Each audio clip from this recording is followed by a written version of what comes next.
හිතන්නකෝ. ගෙදර සෝෆා එකේ නිදාගෙන ඉන්න අර හැමතිස්සෙම නිදිමතෙන් වගේ ඉන්න පූසා. ඇත්තටම ද්‍රව්‍යයක් කිව්වොත් කවුරු හරි විශ්වාස කරයිද? අද අපි කතා කරන්න යන්නේ අපි හැමෝම දන්න මේ පූසන්ගේ කවුරුවත් වැඩිය නොදන්න හරිම පුදුම හිතෙන විද්‍යාත්මක රහස් ටිකක් ගැන. හරි. මේක නිකන් විහිළුවක් නෙමෙයි.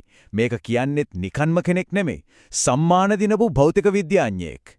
ඔබේ පූසා වචනේ පරිසමාප්ත අර්ථයෙන්ම ද්‍රවයක්යි.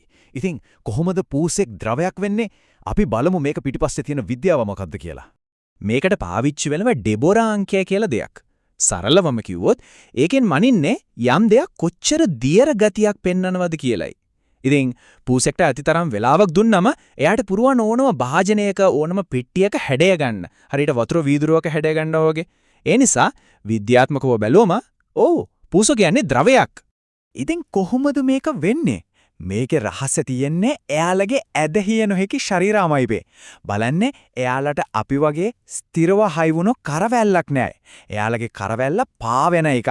උරහිස් ඇට සම්බන්ධ වෙලා තියෙන්නේ මාංශ පේශී වලින් විතරයි. ඒ කියන්නේ මොකද්ද? ඒ කියන්නේ ඔළුව රිංගව ගන්න පුළුවන් ඕනව පුංචි ඉඩකින් සම්පූර්ණ ඇඟම රිංගවල එහා පැත්තට යන්න එයාලට පුළුවන්. හරි. අපි දැන් පූසන්ගේ භෞතික විද්‍යාව පැත්තකින් තියලා එයාලගේ භාෂාව ගැන ටිකක් කතා කරමු. මොකද හිතන්නේ? පූසෙක් එක්ක ඇත්තටම කතා කරන්න පුළුවන් ක්‍රමයක් තියෙනවා කිව්වොත් ඒකත් ඇස් වලින්. මේකට කියන්නේ පූස් සිනාව. නැත්තම් සෙමින් ඇසිපිය හෙලන එක. මේක විශ්වාසය දිනා ගන්න තියෙන නියම ක්‍රමයක්. කරන්න තියෙන මෙච්චරයි. පූසෙක් දිහා මෘදුව බඩන්න ඊට පස්සේ හිමිහිට ඇස් දෙක පියාගෙන ආයමත් හිමිහිට අරින්න. හරියට මම ඔයාට හානියක් කරන්නේ නැහැ අපි යාළුවෝ කියලා කියනවා වගේ. පූසත් ඒ විදිහටම ඇස්පිය ගියවොත් ඒ කියන්නේ ඔයාලා අතර විශ්වාසයක් ගොඩනැගුණා කියන එක. ඊළඟ පාර මේක අතදා බලන්නකෝ. තව පුදුම හිතෙන දෙයක් තමයි පූසන්ගේ කටහඬ බල්ලන්ට සාමාන්‍යයෙන් පැහැදිලි ශබ්ද 10ක් විතරයි තියෙන්නේ. ඒත් පූසන්ට ශබ්ද 100කටත් වැඩි. ඒත් පුදුමම දේ ඒක නෙවෙයි. දන්නවද? ලොකු පූසෝ යාලා කිල්ල කතා කරගන්නකොට මියව් ගන්නෙ මෑ. ඒ මියව් ශබ්ද යාලා වෙන් කරගෙන තියෙන්නේ අපිත් එක්ක. ඒ කියන්නේ මිනිස්සුත් එක්ක sannivedanaya කරන්න විතරයි. ඒක ඇත්තටම අපිටම හදපු විශේෂ භාෂාවක්.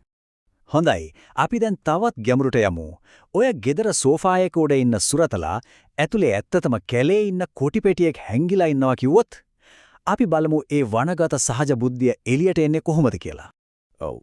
ගෙදර ඉන්න පුංචි පූසයි කැලේ ඉන්න අර දෙවන්ත කොටියයි අතර තියෙන සම්බන්ධය මොකද්ද? මේ බලන්න. 95.6ක්. ඒ කියන්නේ එයාලගේ DNA වලින් 95.6ක්ම සමානයි. ඒ කියන්නේ ඇත්තටම ওই ගෙදර හැදි වැඩින්නේ පුංචි කොටියෙක්. ඉතින් ඒ 95.6% DNA එක නිකම්ම තියෙන දෙයක් නෙමෙයි. ඒකෙන් තමයි මේ හැසිරීම් ඔක්කොම එන්නේ. ගෙදර බඩු මුට්ටු වල ඇඟ ඇතිල්ලෙන දැකලා තියෙනවද? ඒක හරියට කොටියෙක් කැලේ ගස්වල ඇඟ ඇතිල්ලලා තමන්ගේ සීමාව ලකුණු කරනවා වගේ. ගොදුරක් පස්සෙන් හොරෙන් යනවා වගේ සෙල්ලම් බඩුවක් පස්සෙන් යන හැටි, ගොදුරට පණින හැටි මේ ඔක්කොම කොටියේගෙම ගතිගුණ. අර එකපාරටම පිස්සුවෙන් වගේ ගේවටේ දුවන zoomies පවා ඒක නිකම්ම සෙල්ලමක් නෙවෙයි, ඒ ඩඩයක්කාරයාගෙම සහජ බුද්ධිය. අපි විහිළුවට zoomies කිව්වට මේකට විද්‍යාත්මක නමකුත් තියෙනවා. FRAPS. ඒ කියන්නේ frenetic random activity periods. සරලවම කිව්වොත් දවසම දයාම් නොකර එක තැනකට වෙලා ඉන්නකොට එකතු වෙන ශක්තිය එකපාරටම පිපිරීමක් වගේ පිට කරන එක තමයි මේ. හරි.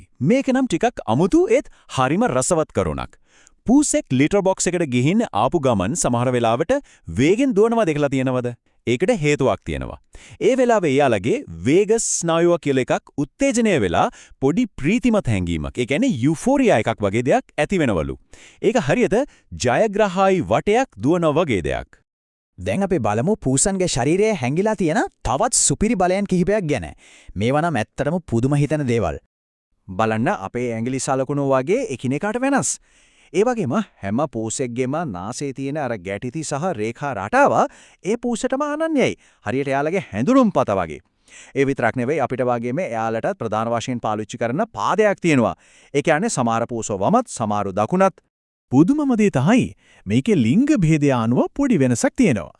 පර්යේෂණ වලින් පෙන්වලා දීලා තියෙනවා පිරිමි පූසන් වැඩිපුර වමත් වෙන්නත්, ගැහණු පූසන් වැඩිපුර දකුණත් වෙන්නත් ඉඩ තියෙනවා කියලා. පොඩි අත්හදා බැලීමක් කරලා බලන්න පුළුවන්. සෙල්ලම් බඩුවක් දෙනකොට මුලින්ම පාවිච්චි කරන්නේ මොන කකුලද කියලා බලන්න. පූසෙක් අයිස්ක්‍රීම් කේක් කෑල්ලක් වගේ දෙයක් කන්න ආසාවෙන් එනවා දැකලා තියෙනවද? අපි හිතන්නේ පැණි රසට ආසයි කියලා. ඒත් ඇත්ත කතාව ඒක නෙමෙයි. පූසන්ට පැණි රස දැනෙන්නේ නැහැ. එයාලට සීනි රස හඳුනා ගන්න රසනුසුල් නැහැ. ඉතින් එයාලා ආස වෙන්නේ මොකටද? ඒ කෑමවල තියෙන මේදයට. එයාලට කේක් කියන්නේ පැණි රස දෙයක් නෙවෙයි, මේද ගුලියක් විතරයි. හොඳයි. අපි දැන් පූසන් ගැන අපි අතර තියෙන පොදු මිත්‍යා මත කිහිපයක් විද්‍යාත්මක ඇත්තෙන් බිඳලා දාමු. අපි හැමෝම හිතන දෙයක්. පූසෙක් ගොරවනවා කියන්නේ හැමතිස්සෙම එයා සතුටින් ඉන්නවා කියන එකද? ඇත්තටම නෑ. ඔව් පූසෙක් සතුටින් ඉන්නකොට ගොරවන්න පුළුවන්. ඒත් ඒ වගේම එයා බයෙන් ඉන්නකොට නැත්නම් වේදනාවකින් ඉන්නකොටත් ගොරවනවා. පුදුම දේ තමයි ඒ ගොරවන ශබ්දයේ සංඛ්‍යාතය.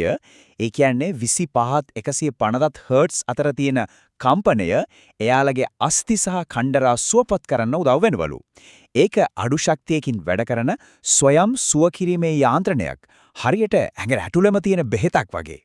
තව ලොකු වැරදි වැටහීමක් තමයි පූසෝ රැට ඇහැරගෙන ඉන්න සත්තු ඒ කියන්නේ නිශාචරයි කියන එක. ඇත්තටම එයාලා නිශාචර නෙවෙයි, එයාලා සන්ධ්‍යාචරයි. ඒ කියන්නේ එයාලා ක්‍රියාශීලීම වෙන්නේ අලුයම සහ හවස් වරුවේ.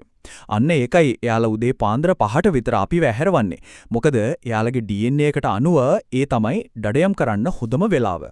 ඉතින් මේ විද්‍යාත්මක කරුණු ඔක්කොම දැනගත්තට පස්සේ අපිට ඇත්තටම කියන්න පුළුවන්ද පූසෙක් හිතන්නේ මොනවද කියලා?